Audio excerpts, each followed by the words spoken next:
الحمد لله رب العالمين والصلاة والسلام على رسوله الأمين وعلى آله وصحبه أجمعين. أما بعد، رب اشرح لي صدري ويسر لي أمري واحلل عقدة من لساني يفقهوا قولي. کلاس سے پہلے میں چاہتی ہوں کہ اس سے پہلے کی کلاس کا تھوڑا سا ریکیپ ہم لوگ کر لیں گے انشاءاللہ، اور میں انشاءاللہ کچھ سوالات پوچھوں گی. آپ لوگ انشاءاللہ جتنا ہو سکے جواب دینے کی کوشش کریں. چیٹ میں بھی کہہ سکتے ہیں یا پھر ان میوٹ کر کے بھی بتا سکتے ہیں. تو لاسٹ کلاس میں ہم لوگ حدیث جبریل جو ہے وہ حدیث ہم لوگ دیکھے تھے، ہم لوگ شروع کرے تھے. اس حدیث سب سے پہلا سوال جو میں کرنا چاہتی ہوں وہ یہ کہ اس حدیث کے بارے میں ایک اور نام بھی میں بتائی تھی. کوئی بتا سکتے ہیں کہ اس کا دوسرا نام کیا ہے؟ اس حدیث کا جی ہاں، دوسرا نام بتائی ام تھی. السنہ. جی ہاں ام بالکل، السنہ. ام السنہ. ہاں، ویری گڈ، ماشاء اللہ. تو ام السنہ کا میننگ کیا ہے کہ سنت کی ماں. یہ نام اس حدیث کو کیوں دیا گیا تھا؟ اس حدیث کو ام السنہ کا نام اس لیے دیا گیا تھا، یعنی سنت کی ماں، اس لیے کہ یہ حدیث میں سنت میں آنے والی پوری باتوں کا ایک سمری ملتا ہے، اور اس کا ایک ایسنس ہمیں، نچوڑ ہمیں اس حدیث میں ملتا ہے. اسی لیے یہ حدیث کو اتنا یہ نام دیا گیا ہے، ام السنہ یعنی سنت کی ماں، یہ نام سے جانا گیا ہے. پھر دوسرا سوال کہ یہ حدیث میں جو مین ٹاپک تھا وہ کیا تھا؟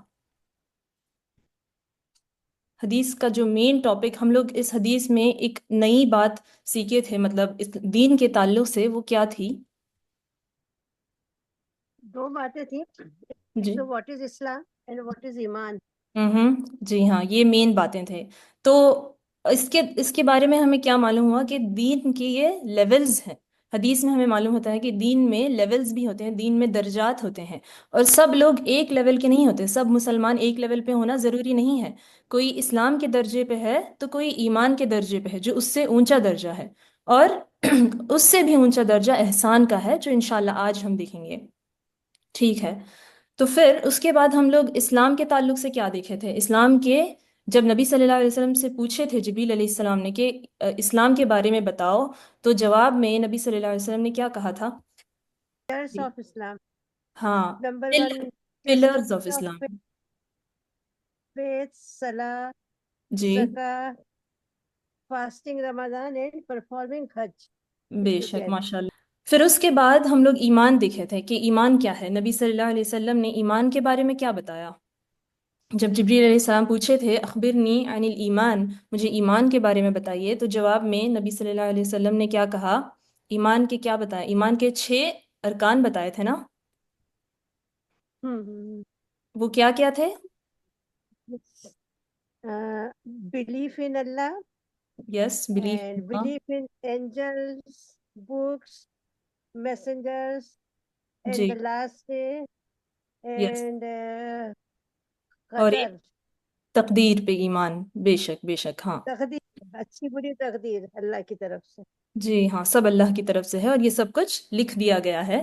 یہ ہم دیکھے تھے. اور ان میں بھی ہم بلیف ان اللہ جو ہے، اللہ پہ ایمان رکھنا، اس کے تعلق سے سب سے زیادہ ہمارا ڈسکشن ہوا تھا، کیونکہ اس میں جو ہے توحید کی بات آتی ہے. کیونکہ اللہ پہ ایمان رکھنے کا مطلب ہی یہ ہے کہ ہم اللہ کی توحید کا اقرار کریں. ہم لوگ یہ سیکھے تھے. توحید کے بارے میں ہم لوگ کیا دیکھے تھے کہ توحید میں 3 قسمیں ہیں. ایک توحید ربوبیت ہے، یعنی اللہ کے رب ہونے پہ ایمان رکھنا. دوسرا توحید الوہیت ہے، یعنی اللہ کے الہ ہونے میں، کہ اللہ تعالیٰ ایک ہی معبود ہے، اس بات پہ ایمان رکھنا. پھر توحید اسماء و صفات ہے، کہ اللہ کے جو نام ہیں، جو اچھے اچھے نام ہیں اللہ تعالیٰ کے، وہ ان کے بارے میں یہ یقین رکھنا کہ وہ صرف اللہ ہی کے لیے ہے، اور اللہ کے لیے وہ نام یونیک ہیں. یہ ایمان رکھنا، یہ توحید اسماء و صفات ہے. تو ہم یہ دیکھے تھے کہ تینوں اقسام ہمارے اندر پائے جانا ضروری ہے. اگر ان میں سے صرف ایک ہے، مثال کے طور پر صرف توحید ربوبیت پائی جائے اور الوہیت نہیں ہے، توحید اسماء و صفات نہیں ہے، تو پھر وہ توحید نہیں ہے، بلکہ اس میں شرک کی ملاوٹ ہو جائے گی، اور شرک جو ہے اللہ کے نزدیک سب سے بڑا گناہ ہے. تو اسی لیے بہنوں، یہ جب ہم بلیف کے بارے میں سیکھ رہے ہیں، ایمان کے تعلق سے جو باتیں ہم سیکھ رہے ہیں، وہ سب کچھ انتہائی ضروری ہے. کیونکہ جب ہمارا بلیف صحیح ہوگا تبھی جا کر ہمارا توحید مکمل ہوگا. اور اگر توحید مکمل نہیں ہوا تو کیا کیا ہوگا؟ توحید کا اپوزٹ کیا ہے؟ شرک ہے. شرک سے بچنے کے لیے ہمیں یہ سب چیزیں سیکھنا ضروری ہے. تو یہ تھا لاسٹ کلاس کا مین ڈسکشن. ہم لوگ اللہ پر ایمان، پھر فرشتوں پر ایمان، کتابوں پر ایمان، رسولوں پر ایمان، اور آخرت کے دن پر ایمان، اور تقدیر پہ ایمان، یہ ڈسکس کرے تھے. تو آج انشاءاللہ ہم حدیث میں آگے بڑھتے ہیں. لیکن اس سے پہلے ہم جو ہے ایمان کے بارے میں کچھ باتیں میں آپ سے شیئر کرنا چاہوں گی، بہت ہی اہم باتیں. مطلب ایمان کے تعلق سے ہم لاسٹ کلاس میں یہ دیکھ لیے تھے کہ ایمان کے ارکان کیا ہیں، یعنی کہ کن کن چیزوں پہ ہمارا ایمان ہونا ضروری ہے. یہ تو ہم دیکھ لیے تھے کہ یہ 6 چیزیں ہیں، ایمان کے ارکان 6 ہیں. لیکن ایمان کا جو کانسیپٹ ہے، یعنی کہ ایمان کیا ہوتا ہے، کہاں ہوتا ہے، وہ دل میں ہوتا ہے یا زبان سے بھی ہوتا ہے، یا اس میں عمل شامل ہے یا نہیں ہے، اور ایمان کے کیریکٹرسٹکس کیا ہیں، کیا ایمان بڑھتا ہے، ایمان ڈکریز بھی ہوتا ہے، ان باتوں کے تعلق سے ہمیں کلیریفیکیشن ہونا ضروری ہے. دیکھیں، ایمان اصل میں ایک ایسا کانسیپٹ ہے جس کو سمجھنے کے چکر میں، جس کو ڈیفائن کرنے کے چکر میں بہت سارے لوگ جو ہے، بہت ساری فرقے جو ہے گمراہی میں پڑ گئے تھے، گمراہی کے راستے پہ چلنے لگے. مثال کے طور پہ کچھ لوگ ایسے ہیں جو کہتے ہیں کہ ایمان صرف اگر دل میں ہے تو کافی ہے. مطلب ایمان اگر میرے دل میں ہے تو مجھے عمل کی کیا ضرورت ہے، مجھے نماز پڑھنے کی کیا ضرورت ہے، پردے کی کیا ضرورت ہے، روزہ رکھنے کی کیا ضرورت ہے. اللہ جانتا ہے کہ میرے دل میں ایمان ہے، تو اس کے آگے مجھے کوئی عمل کی کیا ضرورت ہے. یہ کچھ لوگ کہتے ہیں. آج بھی ایسے کچھ لوگ ہیں جو سمجھتے ہیں کہ ایمان اگر صرف دل میں ہے تو یہی کافی ہے.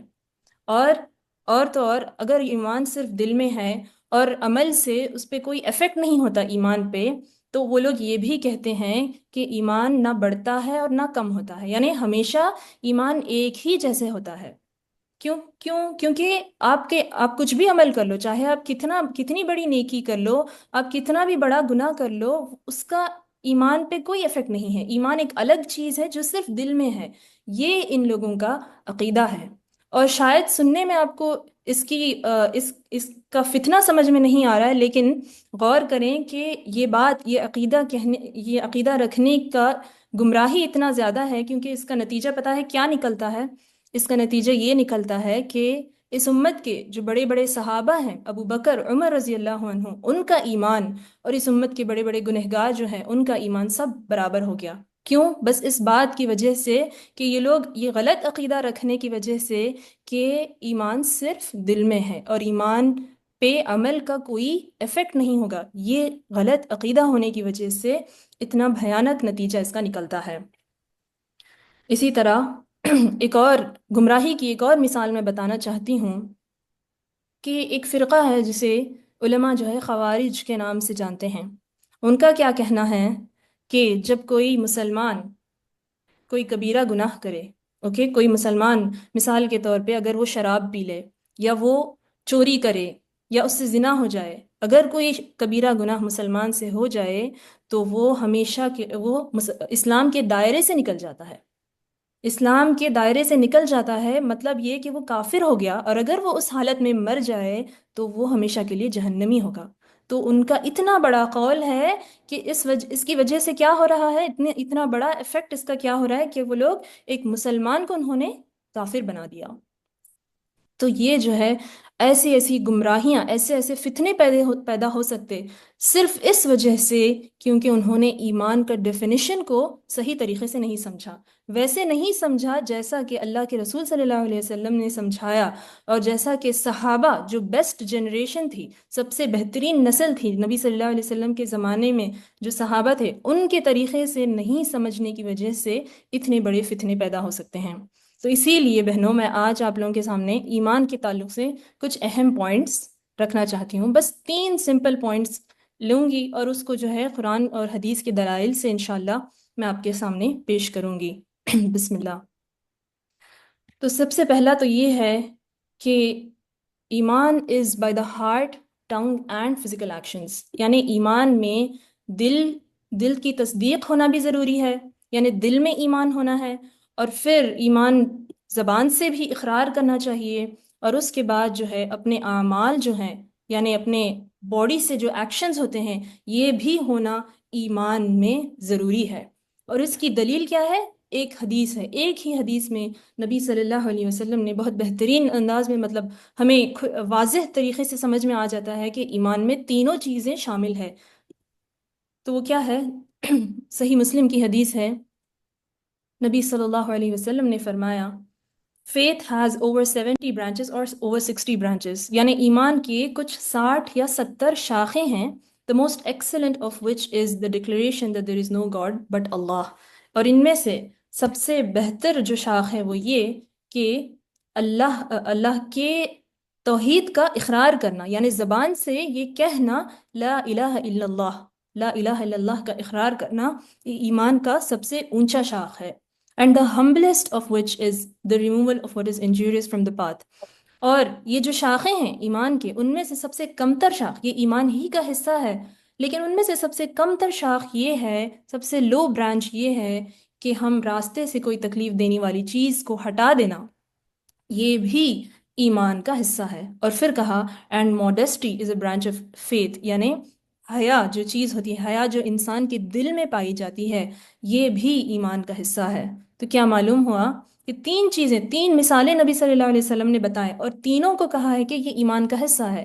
ایک کہا کہ جو زبان سے ہوتی ہے، یعنی زبان سے اقرار کرنا، وہ بھی ایمان کا حصہ ہے، اور پھر جو ہم اپنے ایکشنز کرتے ہیں، یعنی جیسے مثال کے طور پہ راستے سے کوئی تکلیف دینے والی چیز کو ہٹا دینا تاکہ کسی دوسرے کو تکلیف نہ ہو، وہ بھی ایمان کا حصہ ہے۔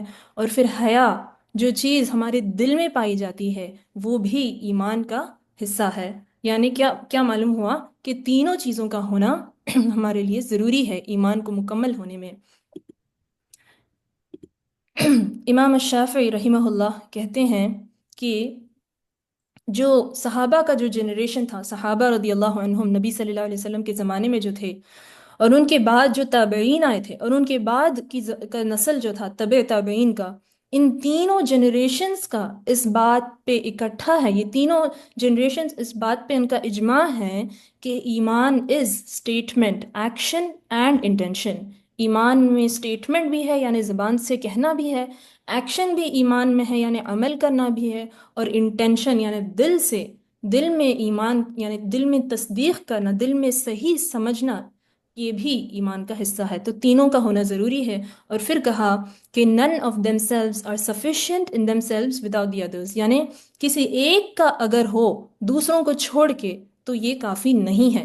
مطلب اگر کوئی کہہ لے کہ میں بس ایمان میرے دل میں رکھوں گی، میں ایمان صرف میرے زبان سے اقرار کروں گی لیکن کوئی عمل نہیں کروں گی، ایک بھی سجدہ زندگی میں اگر نہیں کریں گے تو وہ ایمان نہیں ہے، بلکہ وہ مکمل نہیں ہے وہ ایمان۔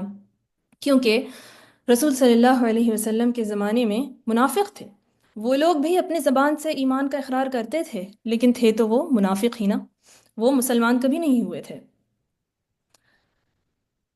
پھر ابن تیمیہ رحمہ اللہ کا ایک قول ہے کہ انہوں نے کہا کہ ایمان must be reflected in ritual acts because Allah has made it obligatory. It is not sufficient that a person is honest in his speech, fulfills his trust and so forth۔ کیا مطلب اس کا؟ کہ اگر ایمان دل میں ہے تو اس ایمان کو اپنے اعمال میں جو اللہ نے ہم پہ فرض کیے ہیں، جو اعمال جیسے نماز، جیسے روزہ اور زکوٰۃ، یہ اعمال کرنا ضروری ہے۔ ہم یہ نہیں کہہ سکتے کہ کوئی انسان اگر اس کے معاملات میں اچھے ہے، کوئی انسان اپنے اخلاق میں اچھا ہے، مثال کے طور پر لوگوں سے بہت اچھی بات کرتا ہے، لوگوں کی مدد کرتا ہے، اپنے وعدوں کو پورا کرتا ہے، اپنی امانتوں میں خیانت نہیں کرتا، یہ تمام چیزیں اچھے ہیں اور یہ تمام چیزیں ضروری ہیں، لیکن اس کا یہ مطلب نہیں کہ یہ کافی ہے، نہیں۔ کیونکہ اگر ایمان اگر دل میں سچ میں واقعی میں ایمان اگر پایا جائے تو یہ چیزیں ہمارے عبادتوں میں بھی ہونا چاہیے، نماز پڑھنا چاہیے اور پردہ کرنا چاہیے، روزے رکھنا چاہیے، کیونکہ یہ تمام چیزیں اللہ نے ہم پہ فرض کیے ہیں۔ جب اللہ نے کوئی چیز کو فرض کیا تو ہم کون ہو سکتے کہ خود ہی سے ہم یہ کہیں کہ ہم خود ہی سے اس کی فرضیت کو ہٹا سکتے ہیں؟ نہیں ہو سکتا نا ایسے۔ تو یہ جو ہے، یہ بات بہرحال یاد رکھنا چاہیے کہ ایمان میں تینوں چیزیں ہونا چاہیے، دل سے تصدیق بھی، زبان سے اقرار بھی، اور اپنے باڈی سے ایکشنز یعنی فزیکل ایکشنز بھی، عمل بھی ہونا چاہیے۔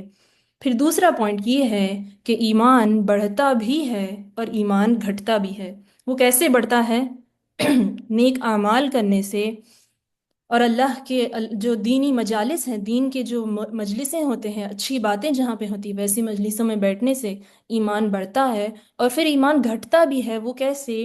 جب کوئی گناہ کرے، ہم سے جب گناہیں ہوتے ہیں اور ہم جب اللہ کی نافرمانی کرتے ہیں تو ایمان آٹومیٹکلی گھٹتا بھی ہے۔ تو اس کی کیا دلیل ہے کہ ایمان بڑھتا ہے؟ اللہ تعالیٰ سورہ توبہ میں فرماتا ہے کہ جب whenever a surah is revealed, some of them ask mockingly, which of you has this increased in faith؟ مطلب اللہ تعالیٰ جب نبی صلی اللہ علیہ وسلم پہ کوئی صورت نازل کرتا تو جو منافقین اس وقت ہوتے تھے وہ کہتے تھے، مذاق اڑاتے ہوئے وہ لوگ کہتے تھے کہ یہ صورت کے نازل ہونے سے کس کا ایمان بڑھ گیا؟ کسی کے ایمان میں کچھ بڑھاوا ہوا یہ صورت نازل ہونے سے؟ تو اللہ تعالیٰ اس کے جواب میں کہتا ہے As for the believers فَأَمَّا الَّذِينَ آمَنُوا فَزَادَتْهُمْ إِيمَانًا، تو جو لوگ آلریڈی مومن تھے، جو لوگ مسلمان ہیں، مومن ہیں، وہ اس صورت کے نازل ہونے سے ان کے ایمان میں اور بھی بڑھاوا ہو گیا، ان کا ایمان اور بھی انکریز ہو گیا ہے۔ تو یہ آیت دلیل اس بات کی ہے کہ ایمان بڑھتا ہے۔ تو ایمان اگر بڑھتا ہے تو گھٹتا بھی ہے۔ اس کی کیا دلیل ہے؟ اس کی دلیل ہمیں ایک حدیث میں ملتی ہے، صحیح مسلم کی حدیث۔ نبی صلی اللہ علیہ وسلم فرماتے ہیں کہ جب قیامت کے دن اللہ تعالیٰ ان کو موقع دے گا کہ اپنے امتیوں کے لیے سفارش کرنے کے لیے، یعنی نبی صلی اللہ علیہ وسلم کے امت میں سے جو لوگ گنہگار ہوں گے ان کی سزا وہ لوگ جہنم میں بھگتیں گے، تو ان کے لیے سفارش کرنے کے لیے نبی صلی اللہ علیہ وسلم کو موقع دیا جائے گا۔ حدیث میں آتا ہے He who professed there is no God but Allah would be brought out of the fire even though he has in his heart virtue equal to the weight of a barley grain۔ یعنی کہ جو شخص یہ اقرار کرے کہ اللہ کے علاوہ کوئی معبود نہیں، مطلب لا الہ الا اللہ کا اقرار کر لے، تو اس کو جہنم سے نکال دیا جائے گا، اگرچہ کہ اس کے دل میں صرف ایک جو کے دانے کے برابر بھی ایمان کیوں نہ ہو، تب بھی اس کے بنیاد پہ اس کو جہنم سے بالآخر نکال لیا جائے گا، یعنی ایونچولی اس کو جہنم سے نکال لیا جائے گا۔ تو یہ حدیث سے یہ معلوم ہوتا ہے کہ ایمان اتنا گھٹ سکتا ہے، اتنا کم ہو سکتا ہے کہ صرف ایک دانے کے برابر ایمان بچ سکتا ہے اپنے دل میں، یہ بھی ہونا ممکن ہے، لیکن پھر بھی وہ انسان مسلمان رہ سکتا ہے۔ یہ نہیں کہ جیسا کہ میں نے ابھی بتایا تھا کہ ایک فرقہ ہے جو کہتے ہیں، خوارج کا فرقہ جو کہتے ہیں کہ ایک کبیرہ گناہ کرنے سے مسلمان جو ہے دین سے خارج ہو جاتا ہے۔ نہیں، یہ غلط ہے۔ یہ حدیث سے معلوم ہوتا ہے کہ مسلمان سے گناہ ہو سکتا ہے اور اس کا ایمان اس کی وجہ سے گھٹ سکتا ہے، کم ہو سکتا ہے، لیکن یہ مطلب نہیں کہ وہ ایمان کے دائرے سے نکل جاتا ہے۔ تو پھر یہی حدیث سے ہمارا تیسرا پوائنٹ بھی آتا ہے، وہ یہ کہ قیامت کے دن گنہگار جو مسلمان ہوگا لیکن گنہگار ہوگا، اس کو جہنم میں اس کی سزا تو ملے گی، لیکن بالآخر اس کو نکال کے جنت میں ڈال دیا جائے گا۔ کیوں؟ صرف اس کے ایمان کی وجہ سے۔ تو یہ جو ہے ایمان کے تعلق سے کچھ باتیں تھیں بہنیں، میں چاہتی ہوں کہ آپ لوگ اسے یاد رکھیں، ضروری بہت امپورٹنٹ باتیں ہیں یہ باتیں ہمارے عقیدے کے تعلق سے ہیں، بہت اہمیت رکھتے ہیں، اور یہی ہے جو ہمارے ایمان کو پختہ کریں گے، ہمارے ایمان کو مضبوط کریں گے، یہی بات۔ تو آئیے اب ہم حدیث جبریل کو کنٹینیو کرتے ہیں۔ اسکرین پہ آپ کو حدیث نظر آ رہی ہے تو میں اسے انشاءاللہ پڑھ کر سناؤں گی۔ تو پھر جب نبی صلی اللہ علیہ وسلم نے ایمان کے بارے میں بھی بتا دیا، اس کے بعد جبریل علیہ السلام نے پوچھا فَأَخْبِرْنِي عَنِ الْإِحْسَانِ، کہ اے محمد مجھے احسان کے بارے میں بتائیے۔ تو نبی صلی اللہ علیہ وسلم نے جواب میں کہا أَن تَعْبُدَ اللَّهَ كَأَنَّكَ تَرَاهُ فَإِن لَمْ تَكُن تَرَاهُ فَإِنَّهُ يَرَاكَ، کہ تم اللہ کی ایسی عبادت کرو گویا کہ تم اسے دیکھ رہے ہو، اگر تم اسے دیکھ نہیں سکتے تو پھر وہ تو تمہیں دیکھ ہی رہا ہے۔ پھر کہا، یعنی جبریل علیہ السلام نے پھر کہا فَأَخْبِرْنِي عَنِ السَّاعَةِ، مجھے قیامت کے دن کے بارے میں بتاؤ کہ وہ کب آئے گی۔ تو اس کے جواب میں نبی صلی اللہ علیہ وسلم نے کیا کہا، مَا الْمَسْئُولُ عَنْهَا بِأَعْلَمَ مِنَ السَّائِلِ، یعنی جس کو سوال کیا گیا ہے وہ سوال کرنے والے سے زیادہ علم نہیں رکھتا۔ قال فأخبرني عن اماراتها، کہا کہ پھر مجھے اس کے نشانیوں کے بارے میں بتائیے۔ تو نبی صلی اللہ علیہ وسلم نے اس کے جواب میں قیامت کی دو نشانیاں بتائی اس حدیث میں. حالانکہ نشانیاں تو بہت ہیں دوسرے سارے بھی، لیکن اس میں دو ہیں. ان تلد الامۃ ربتها، کہ ایک باندھی جو ہوگی یعنی سلیو گرل، وہ اپنے آقا کو، اپنے ماسٹر کو جنم دے گی، یعنی اپنے ماسٹر کو پیدا کرے گی. وَأَن تَرَى الْحُفَاةَ الْعُرَاةَ الْعَالَةَ، اور تم دیکھو گے کہ جو لوگ ننگے پیر ہوں گے، ننگے بدن ہوں گے، اور جن کے پاس زیادہ کچھ مال دولت نہیں ہوگا، رعاء الشاء، جو صرف بکریوں کے چرواہے تھے، یتطاولون فی البنیان، وہ اچانک جو ہے بڑی بڑی عمارتیں کھڑنے میں ایک دوسرے کے ساتھ کمپٹیشن کرنے لگیں گے، ایک دوسرے کے ساتھ کمپیٹ کرنے لگیں گے. قال ثم انطلق، پھر جو راوی ہے اس حدیث کے راوی کون ہے؟ عمر رضی اللہ عنہ. وہ کہتے ہیں کہ پھر وہ چلا گیا، یعنی جو آدمی جو انسان کی شکل میں آئے تھے وہ چلے گئے. فلبثت مليا، پھر میں تھوڑی دیر تک ٹھہرا. ثم قال لي، پھر نبی صلی اللہ علیہ وسلم نے مجھ سے کہا، یا عمر اتدری من السائل، کیا تم جانتے ہو اے عمر کہ یہ پوچھنے والا کون تھا؟ قلت اللہ ورسولہ اعلم، میں نے کہا اللہ اور اس کے رسول بہتر جانتے ہیں. قال فإنه جبریل اتاکم یعلمکم دینکم، کہا کہ وہ جبریل تھے، وہ تمہیں تمہارا دین سکھانے کے لیے آئے تھے. تو یہ ہے باقی کا حدیث. حدیث مسلم کی ہے، اور امام نووی نے اسے اپنی اربعین النووی میں دوسری حدیث دوسرے نمبر پہ سے درج کیا ہے. تو اس میں نبی صلی اللہ علیہ وسلم احسان کے بارے میں بتاتے ہیں کہ احسان کیا چیز ہے.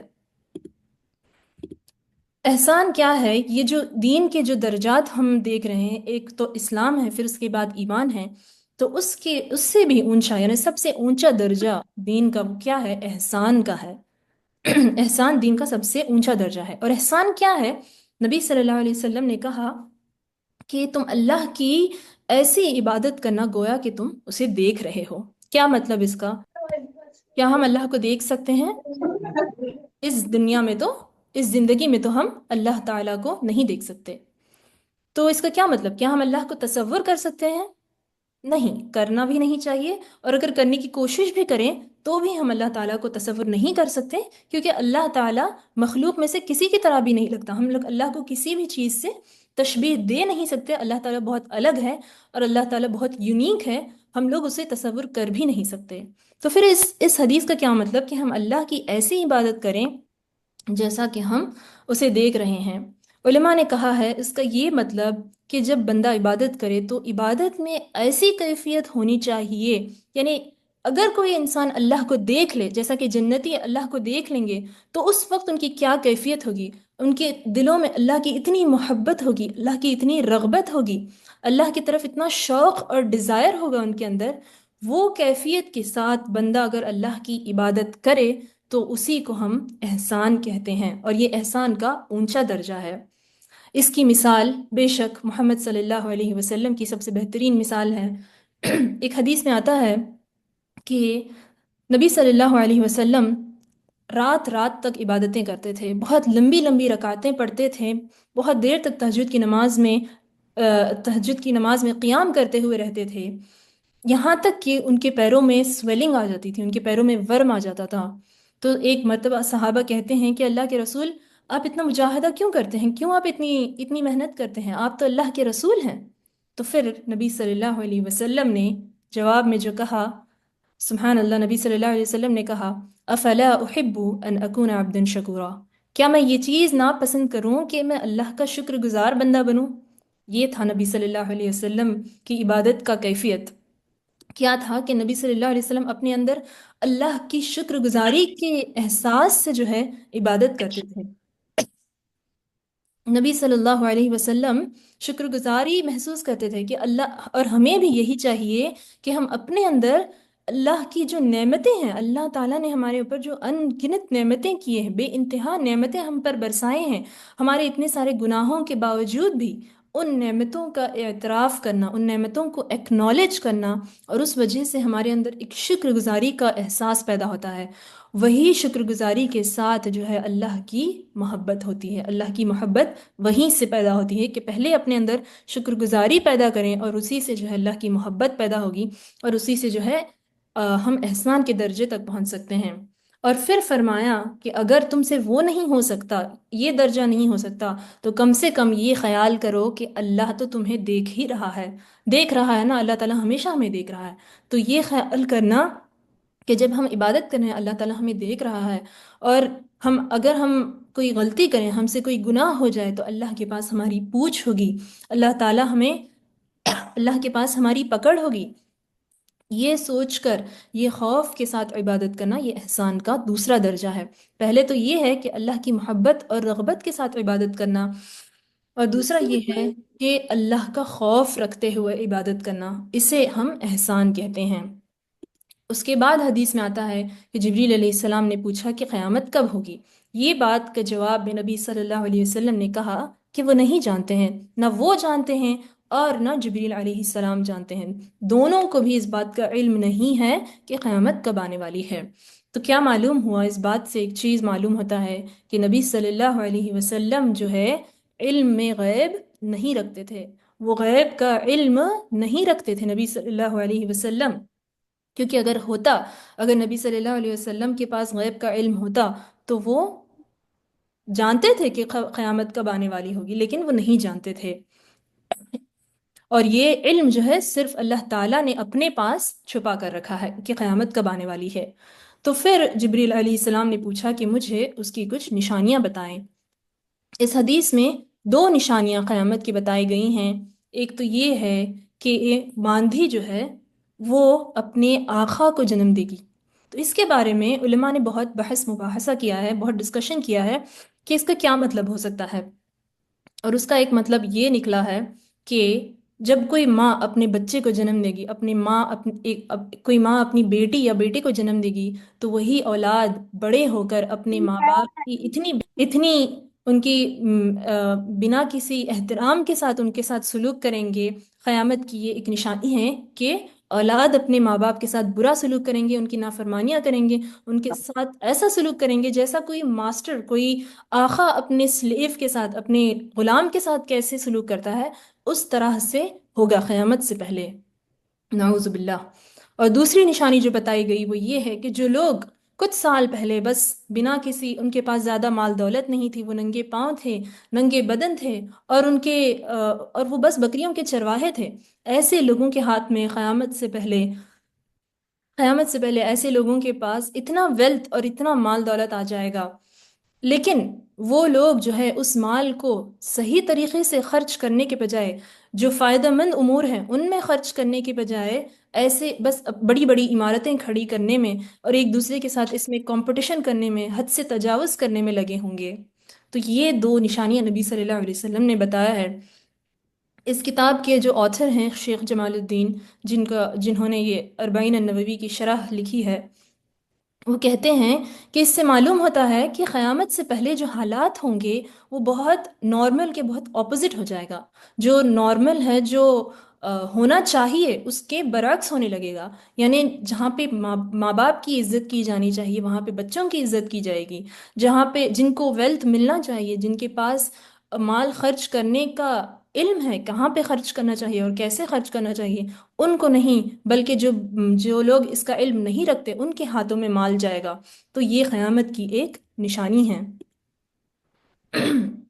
اور یہ آتھر، جو کتاب کے جو آتھر ہے، جو مؤلف ہیں، یہ کہتے ہیں کہ اس حدیث میں احسان کا ذکر ہونے کے بعد قیامت کی نشانیوں کا ذکر ہوا ہے، کیونکہ جب انسان کے سامنے، جب ایک مسلمان یہ دیکھتا ہے کہ قیامت کی نشانیاں اس کے آنکھوں کے سامنے سچ ہو رہی ہیں، جو باتیں نبی صلی اللہ علیہ وسلم 1400 سال پہلے بتائے تھے آج جا کر وہ سچ ہو رہی ہیں، وہ دیکھ کر ظاہر سی بات ہے کہ ایک مسلمان کے ایمان میں تازگی ہوگی، ایک مسلمان کے ایمان اور بھی بڑھ جائے گا، اور وہ جو ہے اپنے اندر جو ہے اللہ کا ایک خوف پیدا کرے گا، اسے یہ بات کی یاد آنے لگے گی کہ قیامت سچ ہے، اللہ کے پاس ہماری پوچھ ہونے والی ہے، یہ سب باتیں انہیں یاد آئے گی۔ تو ایونچولی یہ ہوگا کہ ہماری عبادتوں میں احسان جو ہے پیدا ہوگا، ہمارے عبادت میں احسان کا جو درجہ ہے انشاءاللہ اس درجے تک پہنچنے کا ہمیں موقع ملے گا، بس یہ دیکھ کے کہ قیامت کی نشانیاں کس طرح سے جو ہے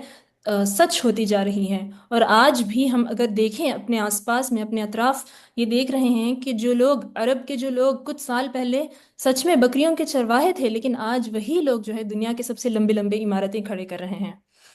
تو یہ جو ہے تقریباً اس حدیث کو ہم نے کور کر لیا ہے الحمدللہ۔ بس چند اور باتیں یہ ہیں اس حدیث سے جو فوائد ہمیں ملتے ہیں، وہ یہ کہ جب ہم کوئی محفل میں آئیں، کوئی مجلس میں، یا اگر ہم علم سیکھنے کی خواہش رکھتے ہیں، علم سیکھنا چاہتے ہیں دین کا، تو سوالات پوچھنا، یہ اس میں کوئی حرج نہیں ہے، یہ اچھی بات ہے۔ جہاں تک کہ سوالات اگر فائدہ مند ہوں تو وہ سوال پوچھنا چاہیے، اسی سے دین سیکھ سکتے ہیں۔ اور اور پوچھنے سے یہ بھی فائدہ ہوتا ہے کہ آس پاس میں جو لوگ ہیں، جیسا کہ اس محفل میں اس حدیث میں جبریل علیہ السلام آ کے سوالات کرتے ہیں اور اس کے جوابات جو ہے نبی صلی اللہ علیہ وسلم دیتے ہیں، تو یہ سب سن کر باقی کے لوگ بھی جو ہے علم حاصل کرتے ہیں۔ جیسے جو صحابہ اس محفل میں تھے وہ سب کے سب جو ہے علم حاصل کرنے لگتے ہیں۔ اسی طرح اس حدیث سے ایک اور بات یہ معلوم ہوتی ہے کہ importance of attending circles of ذکر، یعنی جہاں پہ جن حلقات میں اللہ کا ذکر ہوتا ہے۔ اللہ کا ذکر یعنی کیا ہے؟ یہ نہیں کہ بس اللہ کا نام کہتے رہیں، اللہ اللہ اللہ، یہ نہیں۔ یعنی سرکلز آف ذکر یعنی جہاں پہ اللہ کا ذکر ہو، یعنی اللہ کی باتیں، قرآن کی باتیں، حدیث کی باتیں، نبی صلی اللہ علیہ وسلم نے کیا کہا کیا نہیں کہا، ایسی باتیں جن مجالس میں ہوتی ہیں، ان مجلسوں میں جاتے رہنا، ریگولرلی ایسی مجلسوں کو اٹینڈ کرنا، اپنے آس پاس ایسے لوگوں کو جمع کر لینا، یہ بہت ہی بہترین چیز ہے۔ ہر مسلمان کے لیے یہ چیز ہونا ضروری ہے، چاہے وہ خود اپنے محلے میں ہو یا آن لائن ہی کیوں نہ ہو، لیکن اپنے آس پاس جو ہے دین کی مجالس ہونا ضروری ہے۔ کیونکہ ایک تو یہ ہے کہ اس سے ایمان کی تازگی بھی ہوتی ہے، اور دوسرا یہ ہے کہ ایسے جو مجالس ہوتے ہیں، حدیث میں آتا ہے کہ ایسی مجلسوں کو اللہ کی رحمت، اللہ کے فرشتے جو ہوتے ہیں، فرشتے آ کر ایسی مجلسوں کو گھیر لیتے ہیں، اور اللہ کی رحمت اس مجلس کو ڈھانپ لیتی ہے۔ اللہ تعالیٰ اس مجلس پہ سکینت نازل کرتا ہے، اور اللہ جو ہے ایسے مجلس میں بیٹھنے والے لوگ جو ہوتے ہیں ان لوگوں کا ذکر اپنے پاس کرتا ہے۔ اپنے پاس یعنی اللہ کے پاس جو فرشتے ہوتے ہیں ان کے پاس ایسے لوگوں کا ذکر ہوتا ہے۔ اور آخری پوائنٹ یہ ہے کہ اس حدیث سے یہ بھی معلوم ہوتا ہے جب کسی کو کوئی چیز کا علم نہ ہو تو یہ بات کہنے سے شکنا نہیں چاہیے۔ مثال کے طور پر جب نبی صلی اللہ علیہ وسلم سے پوچھا گیا کہ قیامت کب آئے گی، تو نبی صلی اللہ علیہ وسلم نے صاف کہہ دیا کہ اس کا علم نہ آپ کے پاس ہے، یعنی نہ جبریل علیہ السلام کے پاس ہے، اور نہ خود نبی صلی اللہ علیہ وسلم کے پاس ہے۔ تو یہی چند باتیں ہیں جو اس حدیث میں بتانا چاہتی تھی۔ الحمدللہ ہم نے دوسری حدیث مکمل کر لی ہے۔ انشاءاللہ نیکسٹ کلاس میں ہم تیسری حدیث کو سٹارٹ کریں گے انشاءاللہ۔ اگر آپ لوگ کچھ باتیں کہنا چاہتے ہیں، کوئی کمنٹس یا کوئی کوشچنس، تو ضرور چیٹ میں کریں۔ بس اللہ تعالیٰ سے دعا ہے کہ وہ ہمارے اس مل بیٹھنے کو قبول کرے، اور ہم لوگوں کو کہنے اور سننے سے زیادہ عمل کرنے کی توفیق دے انشاءاللہ، ہمارے ایمان کو درست کرے اور ہمارے ایمان کو اور بھی بڑھا دے۔ آمین یا رب العالمین۔ السلام علیکم ورحمۃ اللہ وبرکاتہ۔